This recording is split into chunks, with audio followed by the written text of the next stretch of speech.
Karnataka MLC election high drama. ನಮಸ್ಕಾರ ಸ್ನೇಹಿತರೆ. ಕರ್ನಾಟಕ ರಾಜಕೀಯದಲ್ಲಿ ಮತ್ತೊಂದು ಬಿರುಗಾಳಿ ಎದ್ದಿದೆ. ಕೈಪಾಳಿಯ ಸೇರಿದ್ದು ಯಾರ್ಯಾರು? ಕಮಲಕೋಟೆಗೆ ಕನ್ನ ಹಾಕಿದ್ದು ಯಾರು?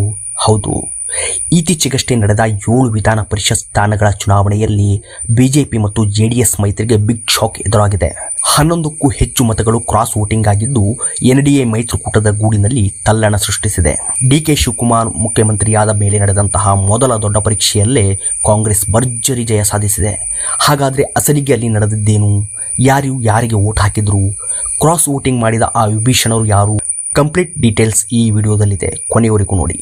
ವೋಟಿಂಗ್ ಲೆಕ್ಕಾಚಾರ ಉಲ್ಟಾ ಪಲ್ಟಾ. ಸ್ನೇಹಿತರೆ, ಮೊದಲು ನಂಬರ್ ಗೇಮನ್ನು ನಾವಿಲ್ಲಿ ಅರ್ಥ ಮಾಡಿಕೊಳ್ಳೋಣ.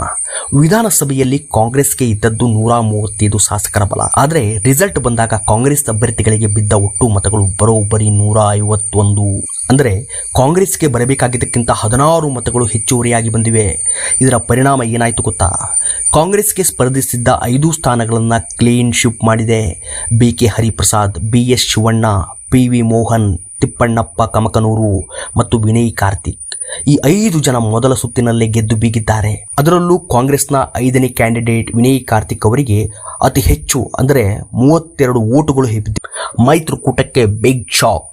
ಯಾರು ಎಷ್ಟು ಮತ ಕಳೆದುಕೊಂಡ್ರು? ಇತ್ತ ವಿಪಕ್ಷಗಳ ಪಾಳ್ಯದಲ್ಲಿ ಏನಾಯಿತು ಅಂದರೆ ಬಿಜೆಪಿ ಕೇವಲ 2 ಸೀಟು ಗೆಲ್ಲಲಷ್ಟೇ ಶಕ್ತವಾಯಿತು. ಲಿಂಗರಾಜ್ ಪಾಟೀಲ್ ಮತ್ತು ರಘು ಕೌಟಿಲ್ಯ ಇವರು ಗೆದ್ದರಾದರೂ ಕೂಡ ಅವರ ಅನಿರೀಕ್ಷಿತ ಮತಗಳು ಕೈತಪ್ಪಿವೆ. ಹೌದು, 64 ಶಾಸಕರಿದ್ದ ಬಿಜೆಪಿಗೆ ಸಿಕ್ಕಿದ್ದು ಕೇವಲ 56 ಮತಗಳು. ಅಂದರೆ ಕನಿಷ್ಠ 8 ಮತಗಳು ಇಲ್ಲಿ ಮಿಸ್ ಆಗಿವೆ. ಇನ್ನು JDS ಕಥೆಯೊಂದು ಮಠಮಠ ಮಧ್ಯಾಹ್ನ ಸೂರ್ಯ ಮುಳುಗಿದಂತಾಗಿದೆ. 18 ಶಾಸಕರಿದ್ದ JDS ಅಭ್ಯರ್ಥಿ ಗೋವಿಂದರಾಜು ಅವರಿಗೆ ಬಿದ್ದದ್ದು ಕೇವಲ 14 ಮತಗಳು. ಹೌದು, ಬಿಜೆಪಿಯಿಂದ ಬರಬೇಕಿದ್ದ 3 ಹೆಚ್ಚುವರಿ ಮತಗಳು ಕೂಡ ಬರಲಿಲ್ಲ. ಸ್ವಂತ ಪಾರ್ಟಿಯ 4 ಜನ ಕೈಕೊಟ್ಟರು. ಕೊನೆಗೆ JDS ಅಭ್ಯರ್ಥಿ ಹೀನಾಯವಾಗಿ ಸೋಲನ್ನಪ್ಪಬೇಕಾಯಿತು. ಇದನ್ನು ನೋಡಿ ಬಿಜೆಪಿ ರಾಜ್ಯ ಉಸ್ತುವಾರಿ ನಿತಿನ್ ನವೀನ್ ಮತ್ತು ರಾಜ್ಯಾಧ್ಯಕ್ಷ BY ವಿಜಯೇಂದ್ರ ಅಲರ್ಟ್ ಆಗಿದ್ದಾರೆ. ದೆಹಲಿ ಹೈಕಮಾಂಡ್ನಿಂದಲೂ ಬದಲಾವಣೆ ಬಂದಿದೆ. ಕ್ರಾಸ್ ವೋಟಿಂಗ್ ಪತ್ತೆ ಹಚ್ಚಲು CT ರವಿ ನೇತೃತ್ವದಲ್ಲಿ ಫ್ಯಾಕ್ಟ್ ಫೈಂಡಿಂಗ್ ಕಮಿಟಿಯನ್ನ ರಚನೆ ಮಾಡಲಾಗಿದೆ. ನಾಯಕರ ರಿಯಾಕ್ಷನ್ ಏನು? ಇನ್ನು ಈ ಕ್ರಾಸ್ ವೋಟಿಂಗ್ ಬಗ್ಗೆ ನಾಯಕರು ಏನಂತಾರೆ ನೋಡೋಣ ಬನ್ನಿ.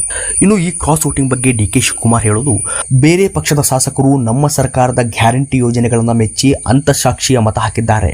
ಯಾರು ಹಾಕಿದ್ದಾರೆ ಅಂತ ನನಗಂತೂ ಗೊತ್ತಿಲ್ಲ ಅಂತ ನಗುತ್ತಲೇ ವಿಪಕ್ಷಗಳಿಗೆ ಟಾಂಗ್ ಕೊಟ್ಟಿದ್ದಾರೆ. ಜೊತೆಗೆ ಈಗಾಗಲೇ ಬಿಜೆಪಿಯಿಂದ ಉಚ್ಚಾಟನೆಗೊಂಡಿದ್ದ ಶಿವರಾಮ್ ಹೆಬ್ಬಾರ್ ಮತ್ತು ST ಸೋಮಶೇಖರ್ ನಮ್ಮ ಕೈ ಹಿಡಿದಿದ್ದಾರೆ ಅಂತ ಹೇಳಿದ್ದಾರೆ. ಇತ HD ಕುಮಾರಸ್ವಾಮಿ ಬೇಸರ ವ್ಯಕ್ತಪಡಿಸಿದ್ದಾರೆ. ಹೌದು, ನಮ್ಮ ಪಕ್ಷದ 4 ಜನ ಶಾಸಕರು ಮೋಸ ಮಾಡಿದ್ದಾರೆ. ಅವರ ಸಂಪೂರ್ಣ ಮಾಹಿತಿ ನನ್ನ ಬಳಿ ಇದೆ. ಇನ್ನು ಮುಂದೆ ಪಾರ್ಟಿಯಲ್ಲಿ ಯುವಕರಿಗೆ ಆದ್ಯತೆ ನೀಡಿ ಪಕ್ಷವನ್ನು ಸರಿಪಡಿಸ್ತೇನೆ ಅಂತ ಹೇಳಿದ್ದಾರೆ. ಇತ್ತ ಆರ್ ಕೂಡ ಗರಂ ಆಗಿದ್ದು, ನಮ್ಮ ಶಾಸಕರು ಕ್ರಾಸ್ ವೋಟಿಂಗ್ ಮಾಡಿರುವುದು ನಿಜ. ದ್ರೋಹ ಮಾಡಿದವರ ವಿರುದ್ಧ ಕಠಿಣ ಕ್ರಮ ಕೈಗೊಳ್ಳುತ್ತೇವೆ ಅಂತ ಹೇಳಿದ್ದಾರೆ. ಒಟ್ಟಿನಲ್ಲಿ ಮುಖ್ಯಮಂತ್ರಿಯಾಗಿ ಅಧಿಕಾರ ವಹಿಸಿಕೊಂಡ ಬೆನ್ನಲ್ಲೇ DK ಶಿವಕುಮಾರ್ ಮೈತ್ರಿಕೂಟದ ಕೋಟೆಯನ್ನ ಪುಡಿ ಪುಡಿ ಮಾಡಿದ್ದಾರೆ.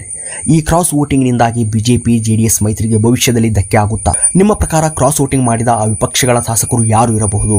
ನಿಮ್ಮ ಅನಿಸಿಕೆಯನ್ನ ಕೆಳಗಡೆ ಕಾಮೆಂಟ್ ಮಾಡಿ. ವಿಡಿಯೋ ಇಷ್ಟ ಆಗಿದ್ರೆ ಲೈಕ್ ಮಾಡಿ, ನಿಮ್ಮ ಸ್ನೇಹಿತರೊಂದಿಗೆ ಶೇರ್ ಮಾಡಿ ಮತ್ತು ಕರ್ನಾಟಕ ರಾಜಕೀಯದ ಇಂತಹದೇ ಇಂಟ್ರೆಸ್ಟಿಂಗ್ ಅಪ್ಡೇಟ್ಗಳಿಗಾಗಿ ನಮ್ಮ ಚಾನೆಲ್ಗೆ ಸಬ್ಸ್ಕ್ರೈಬ್ ಮಾಡಿ. ಧನ್ಯವಾದಗಳು. ಜೈ ಕರ್ನಾಟಕ ಮಾತೆ.